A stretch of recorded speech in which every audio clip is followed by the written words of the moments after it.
If you are here for the money or you're here for the, paycheck, it's not gonna last. Because at the end of the day, if you're able just to show the end product and your community trusts that you love it because you genuinely do deep down, that's all that matters. Hey everybody, welcome to the Forbes Top Creator Show. I'm host Stephen Bertoni, here with Petrakis. She has a social media empire of more than 2 million followers and her own jewelry line. And I think, you're probably the youngest guest I've had on the show so far. Really? So welcome to Top Creators. Thank you so much. Thank you for having me. I'm so excited to be here. This is great. So how old are you? 21. And how old were you when you started this kind of crazy thing? 16, going on 17 years old. Wow. All right, Yeah. 16. Take me back. How did you get started in social media and then you used it to launch your own company? I want to hear how this all happened. Yeah, so it was during quarantine, April of 2020. I was a junior in high school, and just out of boredom, I decided I wanted to start a YouTube channel. But going before all of that, I was always somebody who, when I was 12 years old, I would come home from school right off the bus and I'd want to watch YouTube. I wasn't watching Disney, I wasn't watching Nickelodeon, I was always watching YouTube. So it was something I knew I loved, but never thought that it was something I would personally see myself doing until quarantine happened and I kind of was just bored, didn't have anything else to do.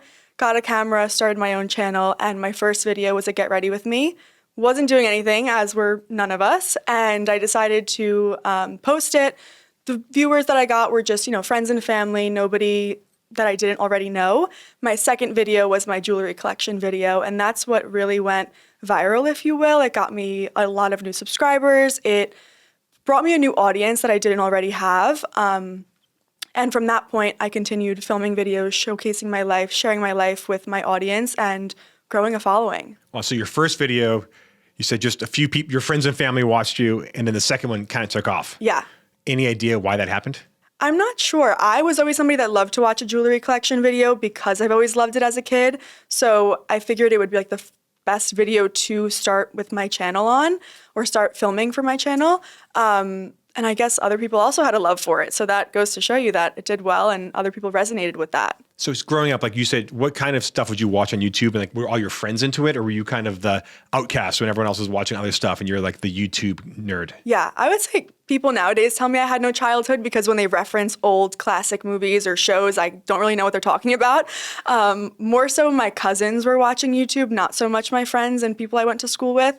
So definitely a little bit of an outcaster, but the kind of videos I would watch were very much like pranks or beauty, fashion, similar to what we see now, but a different capacity since the evolution of social media has changed so much through the years that people aren't filming pranks anymore, or, well, they are, but just not in that capacity, and they're not doing as much as what we used to see them do. When you were starting your YouTube channel, what was like your expectations? Were you just bored and it was, Yeah. COVID, I just want to pass the time and I'll do this till the schools open up? Or was it more of a like ambitious thing of like, I'm going to build out a community here?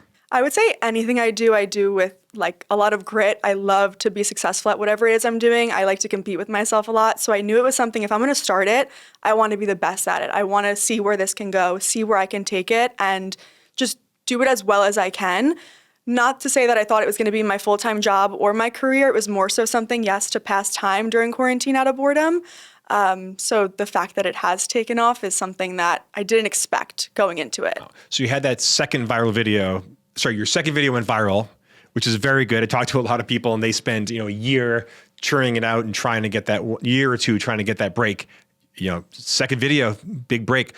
What did you do after that? And how did that kind of change your mindset going forward? Most of my videos were still very much fashion, beauty, hair, makeup, skincare, a lot of girly things while mixing in jewelry and, different concepts here and there. But it was always the focus of my content was very much girly content.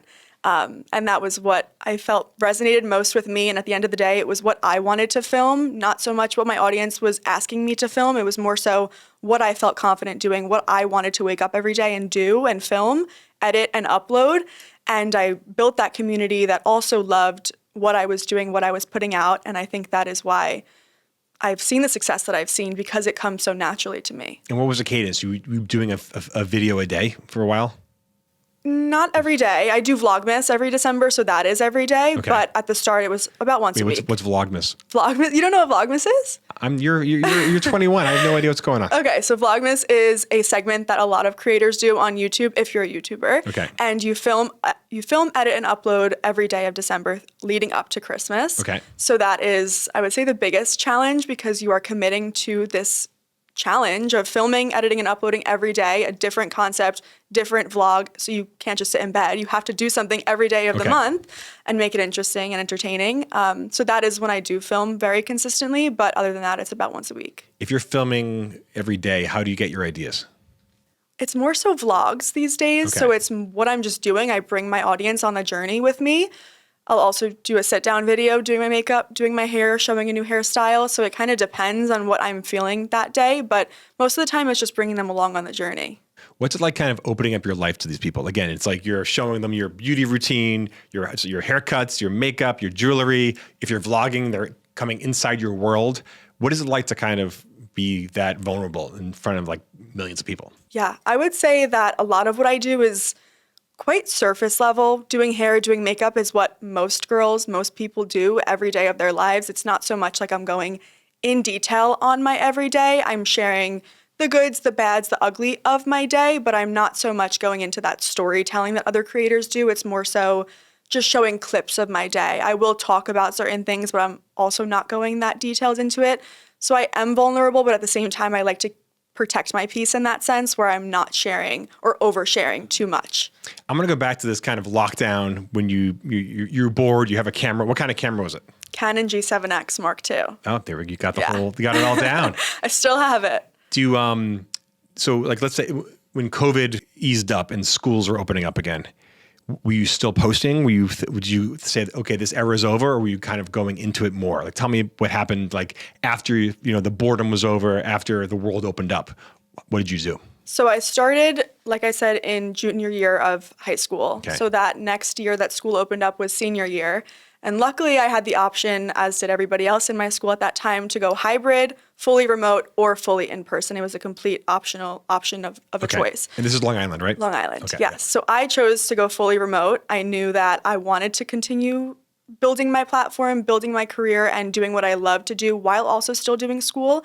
It was more so something where if I had 5 classes a day, I knew that I can wake up at 7:30 and be done at 2 and immediately get right to filming versus having to take the bus home, the commute, everything that came with the actual attendance of school.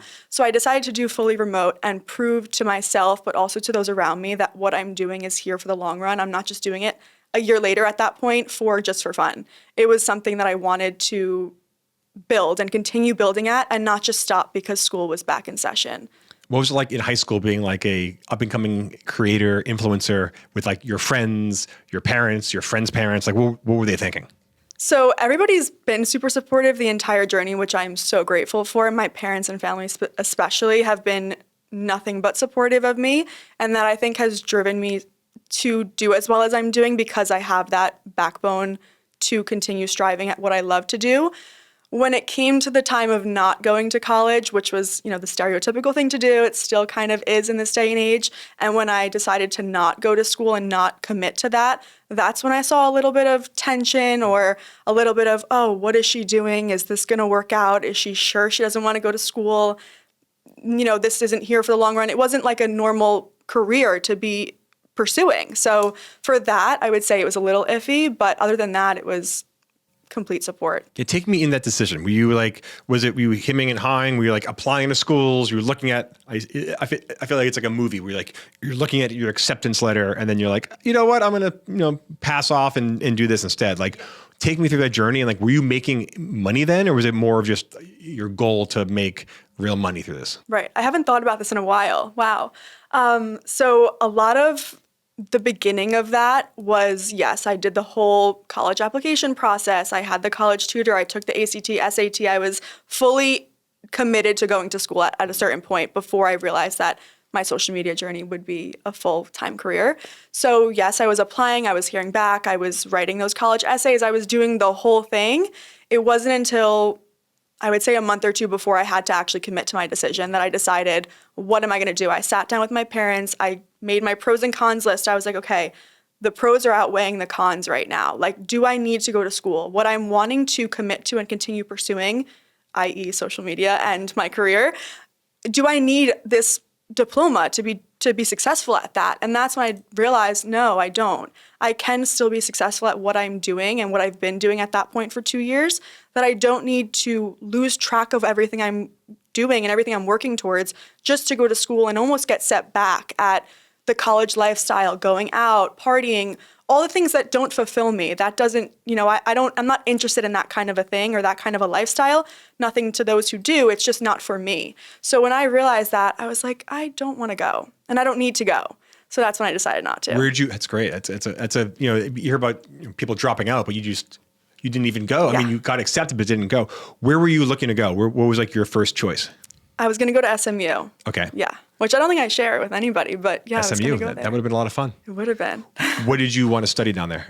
I would say marketing, something business, entrepreneurial, because at this time I already did have a business of mine, my first business, which was handmade tie-dye clothing, also during quarantine. So I wanted to continue pursuing learning about this, industry, and that is at the time what I thought I wanted to do. Wow. And at this point, like, did you have your jewelry line back then when you were applying to school? Yeah. So I launched my jewelry brand May of 2021. I graduated high school in June of 2021. Wow. So you're still in high school. How did you go about learning the jewelry business? Was it a family business? Did you know anyone in retail? Like, how did you educate yourself about how this all works? Yeah. So I come from a family that is entrepreneurs, none in the jewelry industry, just a family who's built brands for themselves. So I kind of had that knowledge to rely on, or to. What kind of brands? My father is a commercial real estate developer, so he's built that for himself from the young age of also 20 years old. Okay.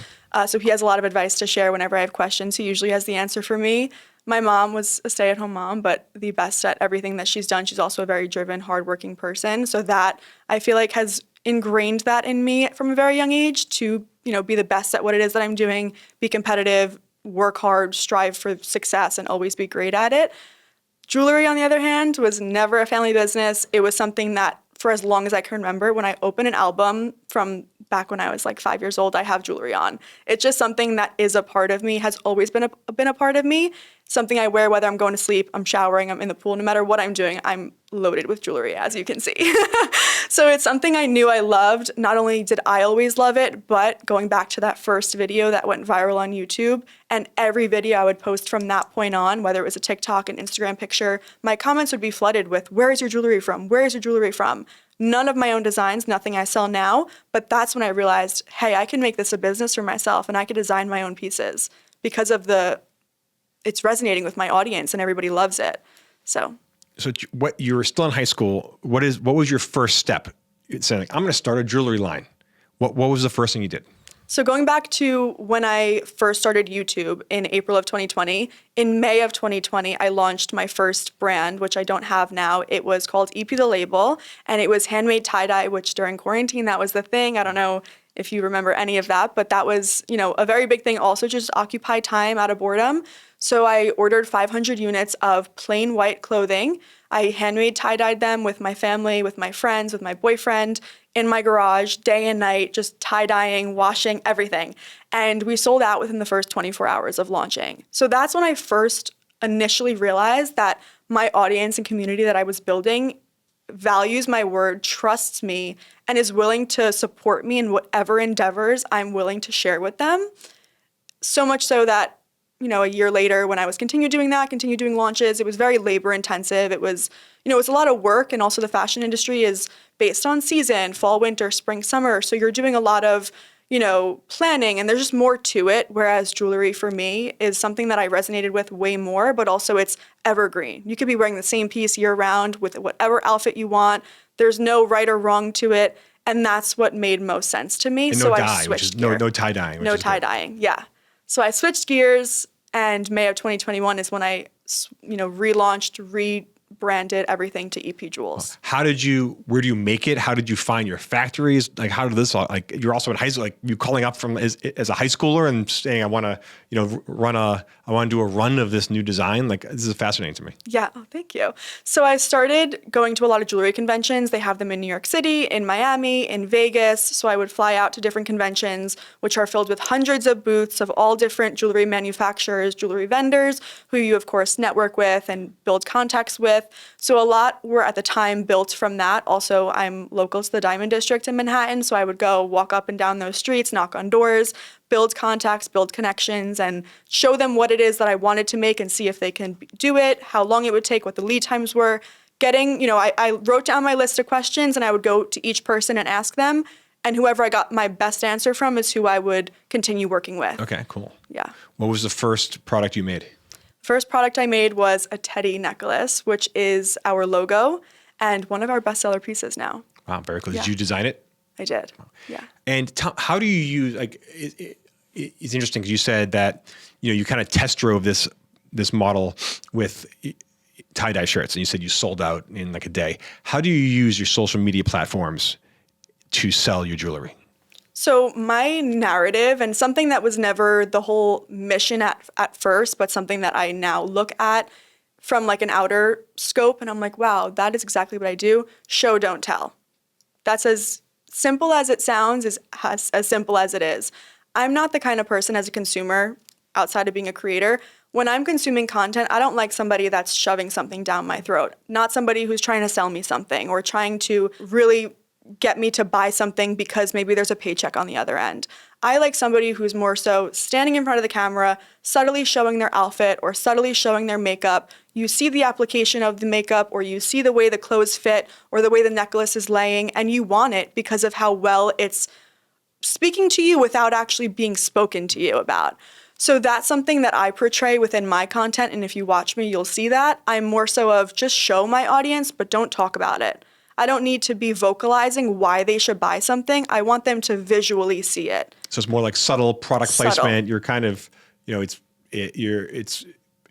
not a commercial, but it's part of you, and they're there for you, but you're incorporating the product into it. Exactly. It's an extension of me. Yeah. Very cool. And then how do you close a sale?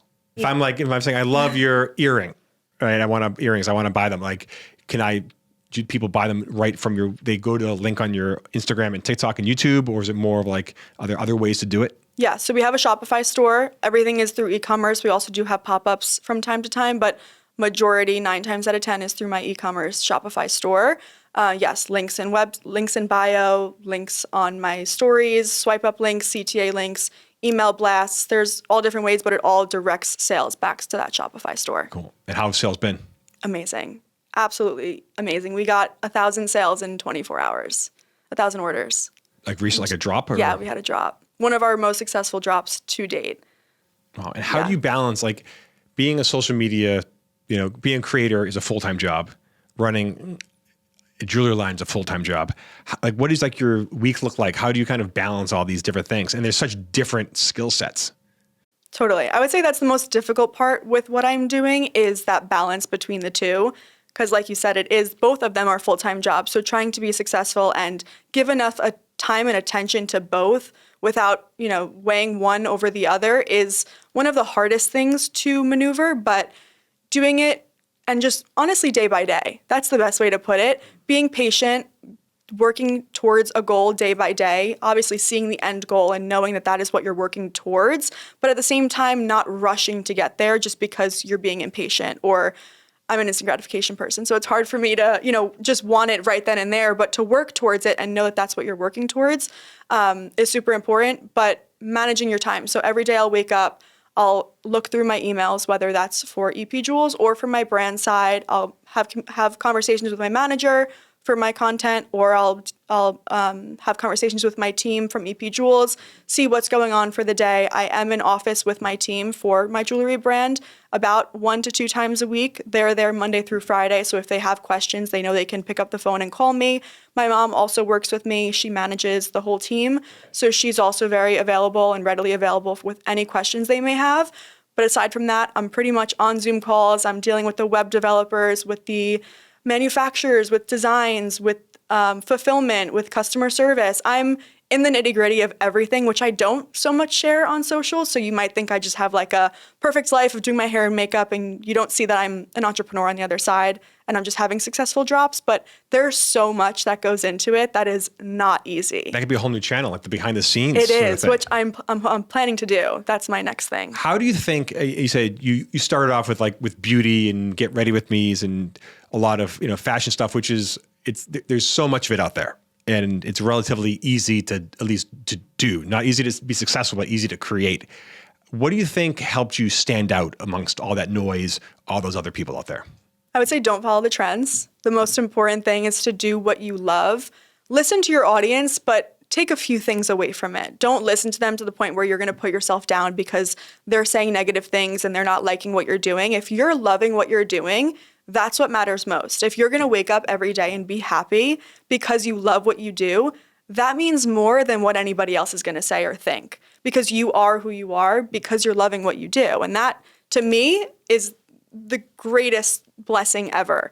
So I would say find your niche. For me, it's hair, makeup, beauty, girly things, which luckily is what I started off doing, but I've been consistent with it. I didn't segue into something completely different and start a cooking channel because that's what people wanted to see from me. I stayed in my lane while also expanding on it, doing something new, trying a new makeup routine or trying a new hair routine or editing something a little bit differently or putting voiceover or text on screen or no talking at all, which does best, which I think personally no talking does best because I can cater to audiences that don't speak English, that can speak any language. You resonate because there's no voice to it. But now I'm getting sidetracked. No, Nonetheless, it's, I would say doing what you love and just sticking to it and being patient. Is your community pretty vocal? Not necessarily. I'd say they more so are just like, you're so pretty, you're so clean, girl. Like they love to just tell me what I'm doing is something that they love to watch. Okay. They're not like telling me to completely do something different, which I love so much because that's the whole goal, is that they love what I'm doing, not that they're trying to make me do something different. What's been the biggest surprise or like lesson you've learned in social media? I would say working with brands that I have been a follower of or a fan of since I was 10 years old, watching those original creators that I grew up watching after my, bus ride home from school. Now they're in my inbox wanting to work with me and invest in me to promote their product or their next campaign or their next launch. So that's like the biggest blessing and the biggest surprise, because I could say I saw that coming, but I didn't, because until it's happening and I'm in those shoes, I'm like, wow, that's fulfilling. That's amazing. What brand deals what are some of the brands you've been working with? Neutrogena, Amica. I always get into a funk when people ask off the jump. Moroccan Oil, which is a brand I've always loved. I have a whole list, but of course I forget when I get asked. But a lot of beauty. Yes. Hair, makeup, skincare are always like the main brands that come to me. Wow. In terms of the business, do you make more money on the EP brand, or do you make more money on other brand deals, or is it kind of all matched together? I would say like 60% EP Jewels, 40% my brand deals. Okay, cool. But it's slowly starting to balance itself out the more that I'm growing. But at the same time, because they are growing in parallel with each other, I built them at the same time. When I do successful on a video, not necessarily a brand deal, but when I do successful on a video and I go viral, I see the sales from my EP Jewel side also do well. So it kind of like goes hand in hand. What advice do you have for brands who want to work with creators? I would say let them do what they're good at. At the end of the day, a brand is coming to a creator because they love what they're doing and they see that their community is trustworthy and loyal to them because of their word. So as a brand, don't give a 10-page brief and expect the talent to just submit a video that's so ad-like and so sponsored, because their community likely won't translate the way that they would if they were to film a video similar to their original style of content. So it's important to just you're going to the creator and let them produce the way that you expect. And when you do a deal with a brand, how do you create content with the brand versus something you do naturally, organically? I would say luckily, because I am so stern on producing content for an ad the same way I produce content for myself organically, it's a very similar kind of approach because these brands are confident in me that if I produce content like my original style, they will perform. So they don't really change. I would say it's a very similar process, except obviously there's a little bit more detail into it and a little bit more of, back and forth with the brand side, but the actual filming and editing of that video looks very much the same. No, very cool.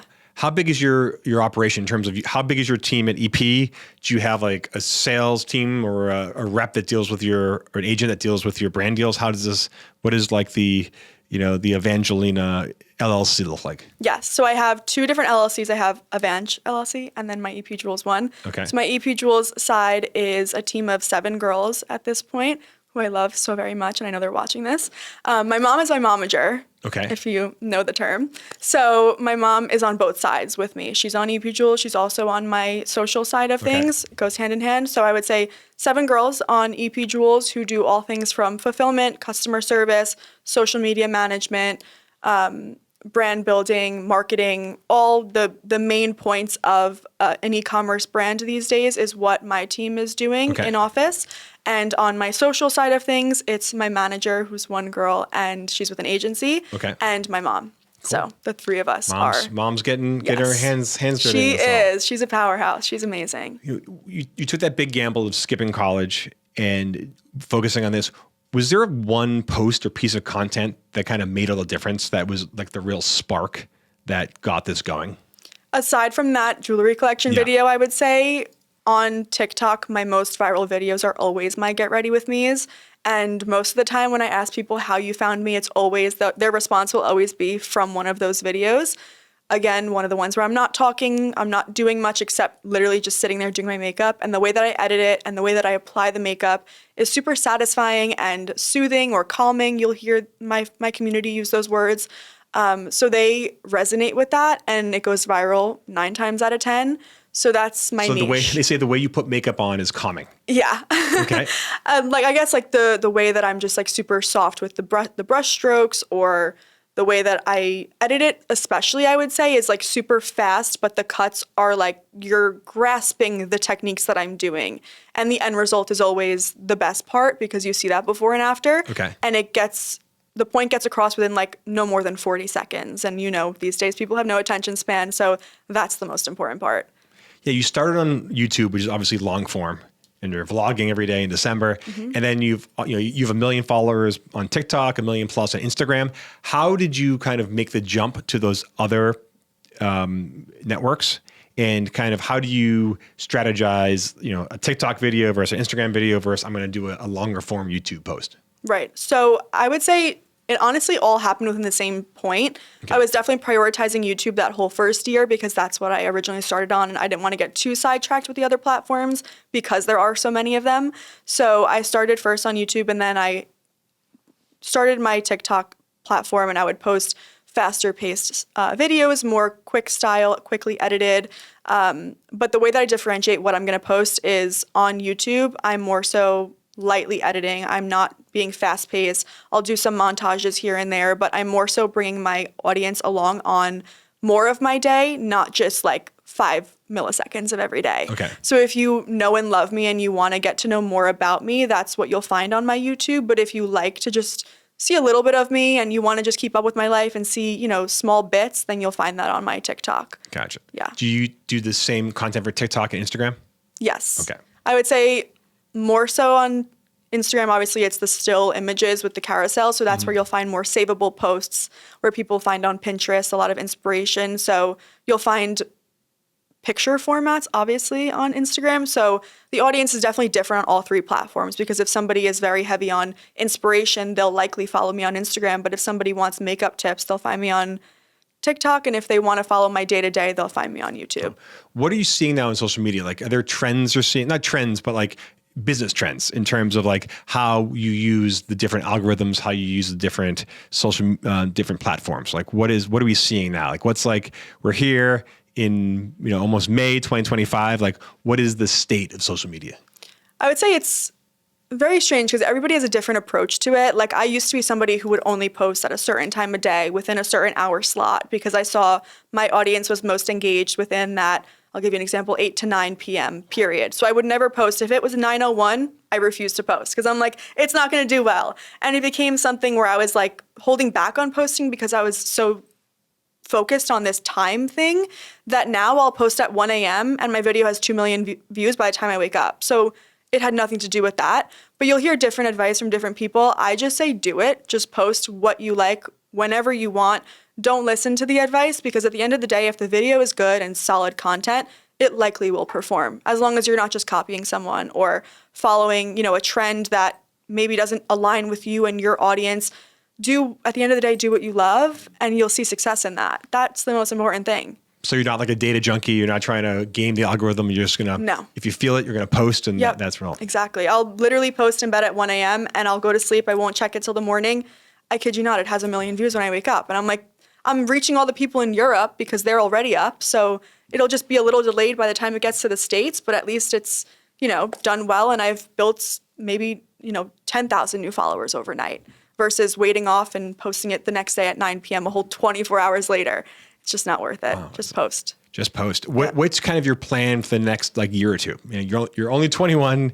Again, you have massive following. You have you're making money from brand deals. You're making money from your own brand. Kind of what is the plan? Continue growing my community. That's always at the forefront, is building and reaching new audiences worldwide, nationwide. Just continue building that approach and building my platform, my name, the visibility of myself and my brand, while also still inspiring people around the world. There's nothing more fulfilling than when somebody will approach me and say, I'm in high school and I love you so much. I've been following you for years and you inspire me so much. You give me hope. All of these words that I'm like, that's what I would have wanted to hear, or this is somebody who I would have wanted to see at that 16-year-old version of me. So to be that for somebody else is incredible, because if I could do it, so can anybody else. Yeah, that's a great segue. If a 16-year-old came up to you right now and said, I'm a huge social media fan, I'm a huge YouTube fan, now I want to make the dive and be a creator. I want to start my channel, start my TikTok. What advice would you give them? I tell so many people this, and I cannot stress it enough. Just do it. Post, go for it. No matter what it is that you want to be successful at, start today. Start now. Don't wait for the perfect time or for the right time. Start now and make it perfect as you go. Because there's nothing worse than looking back at a certain point in your life and being like, what if I did that? Or what if I did this? Instead, you can just say that you did it, and so what if it doesn't work out? At least you gave it your all and gave it your best shot. And that's the most that you can do for yourself, because we're all on this world one time. You may as well just go for it. I love that. If you looked at your early, how have you learned and progressed? If you looked at your early posts, I'm sure everyone, I go back in my earlier stuff, I cringe. Oh. What have you what has been the evolution of a video now versus a video when you first started? What kind of techniques have you picked up? What tips? What's been the improvement? I would say edit less. I used to edit a lot more and it would be super choppy. Also, the quality has just gotten a lot better. I've invested in better quality cameras or better lighting. I understand the lighting of natural lighting versus paid for lighting. There's just different ways that you can elevate your content, and that at the end of the day will make the biggest difference. It's not even just about having an expensive camera, because you can film with an iPhone and have good lighting and your quality is immediately elevated. So I would say that's the biggest difference, while also just changing up the techniques of what I'm doing. At the time, I didn't really know how to do makeup. Now I know a lot more because I've learned through these years, but my routines have changed so much. My morning routine, my hair routine, my skincare. I look back at the products that I used to use and I'm like, what was I doing? But also, why was I using it in that way? That's not how it's supposed to be used. So it's cool to see how I actually understand what I'm doing with the products that I'm using. And going back to that 16-year-old, what warning would you give that person? Saying, okay, before you dive into this world, you need to know a few things. What would you warn them about the social media game? I would say consistency, and I know it sounds so cliche, but you can't just post one video and expect it to do so well. So if you're going to be hard on yourself and not be patient and trust the process, none of this happens overnight. None of what I've built and what I've grown through these years happened in the blink of an eye or in the snap of a finger. So it's all about being patient with yourself and trusting that through the consistency, you will see success. Because I know so many people that not even in just this industry, but in life, that are hard on themselves because they didn't do great the first time around. So it's just trust the process and know that it'll, good things will happen if you wait. I know you went viral your second video. It's pretty good. It's pretty overnight. No, yeah, I'm saying. But viral in the sense of like, I had maybe 50 subscribers and then I woke up with 1,000. Like it wasn't like super viral, but it was definitely to the point where I was like, wow, that has potential. Like I could do something great here with this. Is there a magic number speaking of followers and stuff, is there a magic number on like maybe it's YouTube subscribers or maybe it's followers on TikTok that kind of like changes everything? Is there like do you hit a certain, like what is that volume that suddenly it's like, it switches as like, okay, now we're really like talking about something here? I don't know because it was so strange. I posted like 3 videos back to back and I went from 8,000 subscribers and then 24 hours later I was at 9,000 subscribers and then 24 hours later I was at 10,000 subscribers. So I would just say it doesn't matter the number because at the end of the day, if I have 1 loyal follower but I have 100,000 followers, that doesn't mean anything to me. I want my audience to actually be ride or die for me, love me, know me, care about me, and trust me at the end of the day. So it's not about the number that's associated with it, but I would say seeing the growth happen so rapidly is the most insane feeling, but also at the same time that those followers trust me and are loyal and stick around. It wasn't like I just accumulated this following overnight and they don't know who I am or they don't value me as a person. It's the fact that I have the number that I have and they also respect me at that same time. So it's the balance of both, if that answers your question. You're talking about like upping the game and lighting and cameras. Like when you do a get ready with me video, kind of like putting makeup to the camera, like what is your setup like? Yeah, so I use an iPhone. I love my iPhone, front-facing camera, and I do 2 clip-on lights from Amazon, which are, I believe, the newer brand. And I have either an Octobuddy suction thing to the back of my phone, okay, or I have this tripod stand that has a sticker on the back, so you can stick it on a mirror. And it gives, like, you can have your phone on an angle. So it's not your phone that's stuck to the window or to the mirror. It's the tripod, and then your phone just lays on it. So I find that works best. It's a weird little setup I have, but whatever works, right? It works. Yeah. What are you planning? You want to grow and scale your following. What is your plan for the jewelry business? Same thing. It goes together, hand right? in hand, yeah. And I think that is the main thing with what I'm doing is that it's honestly a very strange concept because sometimes I'll have customers that have no idea who I am, and I'll have followers who have no idea that I have a brand.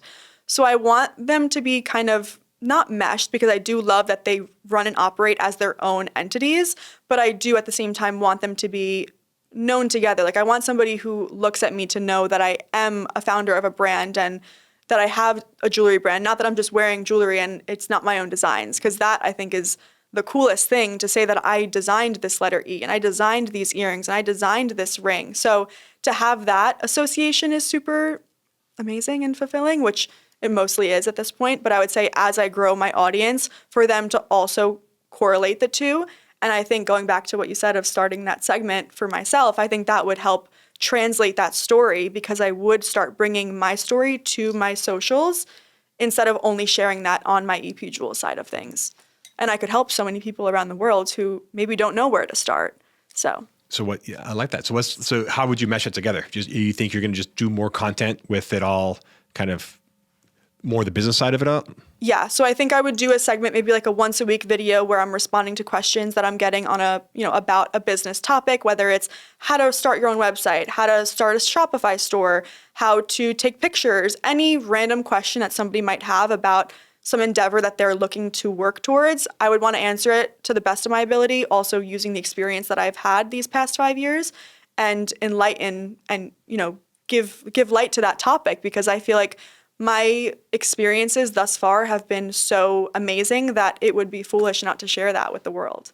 And it's interesting because you're on the creator side, the marketing side. You're also on the brand side, the entrepreneur side. Where is this all going? Like, what do you predict the social media and brands and marketing and advertising? Like, if we're meeting here in 5 years from now, like, what are we talking about? Like, where is social media going in terms of brands, partnerships? What do you think? I would like to say it's going to continue staying where it's at. I mean, we saw what happened with the TikTok ban. Like, I don't know if TikTok will be here in 5 years, but I think there will always be the next new platform, whether it's TikTok or not. Social media is the way of the world at the end of the day, whether people like to believe it or not. It's the way of marketing. It's the way of promoting any product, large or small. We see billboards, occasionally, but we're not looking up at them. Maybe once, but we're more so looking at our devices, scrolling and getting inspiration on the screen. We're not looking up in the world. So for that to be the way of the world, I would say times 10. I mean, who knows what the future holds, but I would just say continuing that and continuing the marketing strategies on social devices and not the old way of the world, like commercials. And I agree. More marketing, more advertising is just going to shift to social media.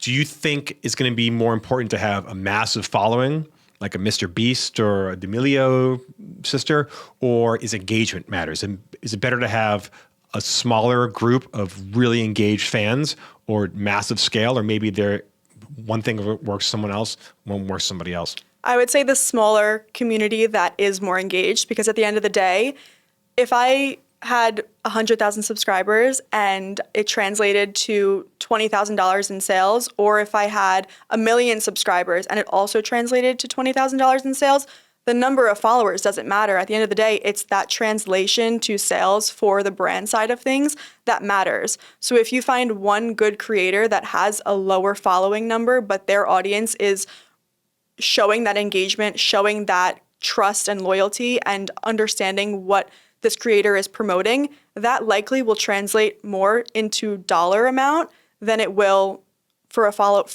a creator who has a follower count of 2 times the amount or 5 times the amount. And I see that personally on my side of EP Jewels. When I'm working with a creator, it's not all about the follower count. It's about the engagement, the demographic. Does it align with me and my company? Is it somebody who already knows, loves, and wears jewelry, or am I going to reach out to somebody who doesn't wear a ring on their finger and I'm just going to start their collection now? It's somebody who has to resonate with the brand, and it already meshes the two. So the followers will see it as organic and translate to purchases and translate to sales. What is your tips for building an engaged, loyal audience? Going back to what I keep saying, but doing what you love, because people will see right through the BS. Like, if you are here for the money or you're here for the, paycheck, it's not going to last. Because at the end of the day, if you are able to sell a product just by showing it and not talking about it and not speaking to the ingredients or about these super scientific terms, if you're able just to show the end product and your community trusts that you love it because you genuinely do deep down, that's all that matters. There's been countless opportunities and deals that I have turned down because I don't resonate with that product or with that company. And I trust or I value my voice to my community more than a paycheck. And that's more important, I hope, for every creator out there that's listening. That's the perfect spot to end. Amazing. Petrakis, thank you so much for joining us. Thank you for having me. I'm so happy to be here.